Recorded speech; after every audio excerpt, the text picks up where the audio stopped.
साथियों का आज की इस वीडियो में बहुत बहुत स्वागत है। आज की इस वीडियो में हम आपको बताते हैं कक्षा 1, 2, 3 और 4 और माध्यमिक स्तर की कक्षा 6 और 7 किस प्रकार रिजल्ट प्रपत्र तैयार करेंगे और किस तरह से प्रगति और कक्षा 6 और 7 की 23 अप्रैल तक चलना है। और इस अवधि का टाइम टेबल हम सभी को प्राप्त हो गया है और उसी के अनुक्रम में हमें परीक्षा आयोजित भी करवाना है। और इसके बाद सबसे महत्वपूर्ण बात 28 से 30 अप्रैल तक परीक्षा परिणाम की घोषणा भी करना है, यानी एक सप्ताह के अंदर आपको रिजल्ट तैयार करके उसकी घोषणा भी करना है। इसलिए आवश्यक है कि जो भी निर्देश हैं हमें बहुत अच्छी तरह से पता हो और हम उसके अनुसार जल्दी सही तरीके से काम भी कर लें। तो चलिए बात करते हैं मूल्यांकन प्रपत्र और प्रगति पत्रक की। वार्षिक परिणाम अभिलेख पंजी कुछ आपको इस तरह से प्राप्त होगी। अलग अलग प्रिंटिंग प्रेस से अलग अलग तरह के कुछ पत्रक प्राप्त होते हैं, लेकिन बेसिक जानकारी उसमें यही होती है, इसी तरह की होती है। और ये परिशिष्ट 7A के नाम से जाना जाता है प्राथमिक स्तर का, और माध्यमिक स्तर का जो परिशिष्ट होता है वो 7B होता है। अब इन परिशिष्ट में क्या है, किस तरह के कॉलम है और हमें क्या भरना है, हम आपको विस्तृत रूप से एक एक कॉलम को समझाते हैं और बताते हैं। इसके साथ ही हम प्रगति पत्रक कैसे भरेंगे आप स्क्रीन पर देख पा रहे हैं। अब हम बात करते हैं वार्षिक परिणाम अभिलेख पंजी, जिसके आधार पर हमें अपना परिणाम तैयार करना है, अपनी कक्षा का तैयार करना है।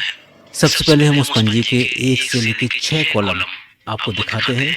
क्योंकि प्रपत्र बड़ा है और स्क्रीन पर पूरा एक साथ दिखाना थोड़ा सा मुश्किल है, इसलिए हम उसको बड़ा लार्ज करके आपको दिखा रहे हैं। आप चाहेंगे तो इस प्रपत्र को हमारे डिस्क्रिप्शन बॉक्स से भी डाउनलोड कर सकते हैं, हमने वहाँ पर इस प्रपत्र को रखा हुआ है। अब इसमें बहुत ही आसान है, आप चाहेंगे तो देखते जाएंगे। सबसे ऊपर जिला है, आप भर दीजिए। इसके बाद विधानसभा क्षेत्र क्रमांक है, यहाँ भी कोई दिक्कत नहीं है। जन शिक्षा केंद्र है, यहाँ भी आप भर देंगे। बसाहट, यहाँ भी आप भर सकते हैं। इसके बाद ग्राम पंचायत नगर निकाय का नाम है। इसके बाद 11 अंकों का डाइस कोड यहाँ पर आपको भरना है। शाला का स्तर प्राथमिक। इसके बाद ये किस कक्षा का आप तैयार कर रहे हैं, यहाँ पर आपको अपनी कक्षा लिखना है। अब आगे से थोड़ा सा ध्यान देने वाली बात, यहाँ पर आपको लिखना है कुल नामांकित। कुल नामांकित से मतलब आपकी कक्षा में उपस्थिति रजिस्टर में कितने बच्चे दर्ज हैं, आपको ये यहाँ भरना है इस कॉलम में। इसके बाद कुल सम्मिलित, परीक्षा में कितने बच्चे सम्मिलित हुए, आपको उनकी संख्या यहाँ पर भरना है। इसके पश्चात यहाँ पर आपको ग्रेड भरना है कि हमारे कितने बच्चे किस किस ग्रेड में हैं। 4 तरह के ग्रेड भरना है। बेसिकली यहाँ पर आप देखेंगे तो यहाँ पर लिखा भी हुआ है कि ए ग्रेड का मतलब 75 से 100% अंक जिसको मिल रहे हैं वो बच्चा ए ग्रेड में रहेगा। बी ग्रेड में 60 से 75% अंक जिसके आएंगे वो बी ग्रेड में होगा। सी ग्रेड के लिए 45 से 60% और डी ग्रेड के लिए 33 से 45% के बीच का होगा। और जो 33% से कम आएंगे जिस बच्चे के, वो ई ग्रेड बच्चा कहलाएगा और उसको विशेष शिक्षण की आवश्यकता होगी। अब ई ग्रेड किस विषय में आया है उस विषय की भी आपको यहाँ पर संख्या भरना है कि कितने बच्चे किस विषय में ई ग्रेड आए हैं। इसके पश्चात अब आते हैं नीचे वाली टेबल में। यहाँ पर सरल क्रमांक लिखा हुआ है। सरल क्रमांक का मतलब अगर आपकी क्लास में 10 बच्चे हैं तो आप उसी क्रम से यहाँ पर सारे बच्चे लिख लीजिए। दूसरा नंबर है अनुक्रमांक। अनुक्रमांक का आशय ये है कि उस बच्चे का रोल नंबर। तीसरे में आप भरेंगे स्कॉलर प्रवेश पंजी क्रमांक। इसके बाद विद्यार्थी का आईडी लिखना है, उसकी समग्र आईडी, और फिर उसका आधार क्रमांक लिखना है। इसके बाद विद्यार्थी का नाम, विद्यार्थी के बाद विद्यार्थी की माता का नाम लिखना है आपको और उसके पिता का नाम लिखना है। तो जो अभिलेख पंजी है उसके पहले 6 कॉलम आपने देख लिए। इन 6 कॉलम में कहीं कोई दिक्कत नहीं है। अब चलते हैं अगला 7वां कॉलम। 7वां, 8वां और 9वां ये जन्म तिथि के लिए है। इसके बाद जाति लिखना है। अगला कॉलम है प्रथम भाषा। 150 अंक का तात्पर्य आप समझ गए होंगे।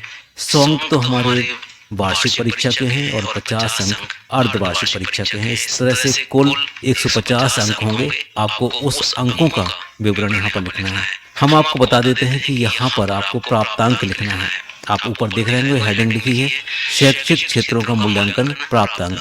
अभिलेख में आपको उसके अंक भरना है। 11वां कॉलम जो है प्रथम भाषा का, उसमें 150 में से जो भी अंक होंगे आप उसको यहाँ लिख दीजिए। द्वितीय भाषा में अंक लिख दीजिए। गणित में उसने कितने अंक प्राप्त किए हैं उसके अंक लिख दीजिए। पर्यावरण में जो भी अंक प्राप्त किए हैं आपको वो लिखना है। अगर अतिरिक्त भाषा कोई है तो आप उसको यहाँ लिख दीजिए। इसके बाद 16वां नंबर का कॉलम है, यहाँ पर लिखा हुआ है सह शैक्षिक क्षेत्रों का मूल्यांकन। अब यहाँ पर आपको उसका ग्रेड लिखना है। इसके बाद व्यक्तिगत सामाजिक गुणों का मूल्यांकन और उसका भी आपको यहाँ पर ग्रेड लिखना है। अब यहाँ पर वार्षिक परिणाम प्राप्तांक महायोग, और यहाँ पर प्राप्तांक जो है वो योग करना है आपको कॉलम 11 से कॉलम 15 तक का। 11 से 15 का मतलब हुआ प्रथम भाषा का, द्वितीय भाषा का, गणित का, पर्यावरण का, और अगर अतिरिक्त भाषा है तो आपको उसका। और इन सारे कॉलम को आप टोटल करके यहाँ लिखेंगे और इसके आधार पर जो कुल योग है और जो आपके प्राप्तांक हैं उससे जो भी ग्रेड निकलता है तो इस बच्चे का ग्रेड आपको 19वें नंबर पर लिखना है। अब अंतिम कॉलम जो इसका दिया है 20वां नंबर, वो ये है कि कुल शिक्षण दिवस उपस्थिति, यानी बच्चा एक वर्ष में कितने दिवस शाला में उपस्थित हुआ। साथियों ये प्रपत्र सुझावात्मक है। अलग अलग एरिया में अलग अलग प्रिंटिंग प्रेस से कुछ कॉलम कुछ आगे पीछे हो सकते हैं। उम्मीद है आपको ये अभिलेख पंजी समझ आ गई होगी। चलिए अब हम देखते हैं प्रगति पत्रक, इसमें क्या है। अब जब प्रगति पत्रक भरने की बात आई तो इसके संबंध में राज्य शिक्षा केंद्र के बहुत ही स्पष्ट निर्देश हैं। वो हम आपको बता देते हैं कि पहला निर्देश ये है कि जिन माह में शालाएं संचालित हुई हैं उन माहों के विद्यार्थियों के सह शैक्षिक क्षेत्रों व व्यक्तिगत सामाजिक गुणों के आधार पर ग्रेड व क्वालिटेटिव टीप अंकित की जाए, किंतु इन्हें वार्षिक परिणाम तैयार करने में अधिभार नहीं दिया जाए। दूसरा ये था कि अर्धवार्षिक मूल्यांकन के प्राप्तांकों के आधार पर ग्रेड अंकित किया जाए, यानी जो प्रतिभा पर हुआ था उसके 50 अंक, और वार्षिक मूल्यांकन जो कि 100 अंकों का है उसके अंक मिलाकर कुल 150 अंकों का पूर्णांक तैयार करके उसी आधार पर वार्षिक परीक्षा में ग्रेड अंकित किया जाए। शेष प्रविष्टियां रिक्त रखी जाए। अब आप देखेंगे कुछ इस तरह का प्रगति पत्रक है जो पूर्व माध्यमिक यानी मिडिल स्कूल के लिए है। यहाँ पर पहला पृष्ठ जो आगे वाला पृष्ठ है वो बहुत ही आसान है, आप एक बार में उसको भर सकते हैं। शाला का डाइस कोड यहाँ पर आपको लिखना है, शाला का नाम लिखना है, विकास खंड यहाँ भरना है, जिला यहाँ भरेगा, सरल क्रमांक हो जाएगा, अनुक्रमांक हो जाएगा, कक्षा प्रवेश पंजी क्रमांक, विद्यार्थी का नाम यहाँ पर आ जाएगा, SSSMID यानी समग्र ID यहाँ पर आ जाएगी, आधार क्रमांक आ जाएगा, माता का नाम, पिता का नाम, पारिवारिक MID नंबर, बैंक खाता क्रमांक, IFSC कोड, बैंक का नाम। इसके बाद जन्म तिथि आपको भरना है अंकों में, इसके नीचे शब्दों में भरना है, और इसकी कैटेगरी यानी जाति भरना है।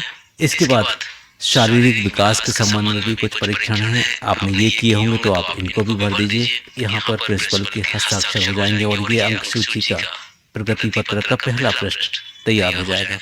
प्रगति पत्र का पीछे वाला पेज, सबसे ऊपर आपको स्कॉलर नंबर भरना है, फिर विद्यार्थी का नाम, कक्षा, वर्ग और सत्र। इसके नीचे आप देखेंगे विषय लिखे हुए हैं, और ये जो पहला वाला बिंदु है शैक्षिक क्षेत्रों का मूल्यांकन, यहाँ पर ग्रेड लिखा हुआ है। आपको इस पूरे प्रगति पत्रक में कहीं भी अंक नहीं भरना है, सभी जगह आपको ग्रेड का यूज करना है, ग्रेड ही लिखना है। इसके बाद माह लिखा हुआ है जुलाई, अगस्त, सितंबर, अक्टूबर, नवंबर, दिसंबर।